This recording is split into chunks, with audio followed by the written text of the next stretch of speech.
Hey everybody, it's the day before the first day of the Woodstock Fruit Festival, and Robert Lockhart, who came all the way from Australia, he's also one of the pioneers, got some Meme Sapote in New York City, which I've never ever had in my life before, and it's his favorite fruit. So Robert, tell us about this fruit.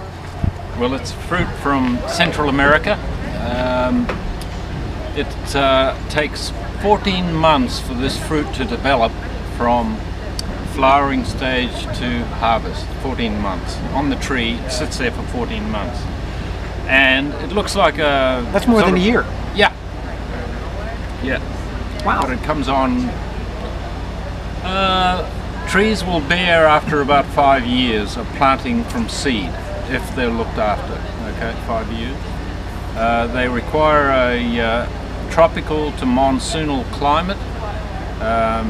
Most of the good ones come from Guatemala, Honduras area, Central America. It's quite a dense fruit, almost like avocado. Well, it's very satisfying, put it that way. The way you tell if they're ripe, because they pick them hard and green, you just use your nail and just take a little bit, and if it's red, it's going to ripen, okay. But if that fruit on the tree is still green when you do that, leave it on the tree. It's not been left on long enough. Leave it for 6 more months. Maybe. But most pests don't even touch it because it's hard and not palatable until it's ripe. Okay. Climacteric fruit, which means that it has to ripen. It'll ripen on the tree if you leave it long enough, but most birds will have discovered it by then. So you've got to get it slightly before it's ripe. Yeah. More or less like an avocado, which will ripen usually after picking in 3 days if it's mature on the tree. You know, this usually takes that long. Now, how much did one of these cost in New York City? It was $7 a pound. $7 a pound. And that's maybe a pound and a half? It was maybe a pound. This one was almost 2 pounds. Okay. So it's about 14 bucks for a fruit. All right. But yeah. But it's dense. It's dense. It's really dense. Yeah. So I'd probably... It would take me 3 occasions to eat that. Right. No, well, maybe not you. I usually sit down with, it goes particularly well with lime. Just a little bit of lime sprinkled on it, just seems to enhance the flavor. It's an evergreen tree.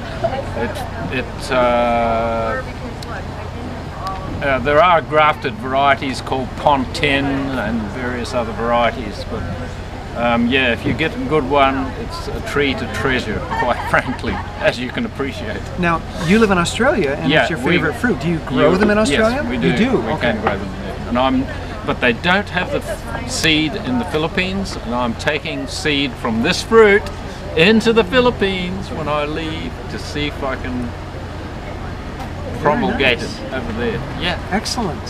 So that's what I feel as though my role is. A seed disseminator. Okay, good. Yeah. Yes, some men get in trouble for that. Yeah. Okay. Depends what type of seed you're disseminating. Be careful which types of seeds you're disseminating. Dissemination, artificial dissemination. Yeah. Anyway, to me it's a mix between a cantaloupe and a papaya, but denser and richer. Yeah, I'd say that. I would say that you could quite easily live on these quite happily, supplying you with, if you happen to be in the middle of a grove somewhere, you'd find them very satisfying. Yeah. I am finding this very satisfying. Okay. Robert, thank you for sharing this with me. You're welcome. It's amazing. I enjoyed it. Okay, thank you. Stay tuned. Lots more coming from the Woodstock Fruit Fest. More fruits you've never seen. Yeah. And amazing, extraordinary people. Thank you.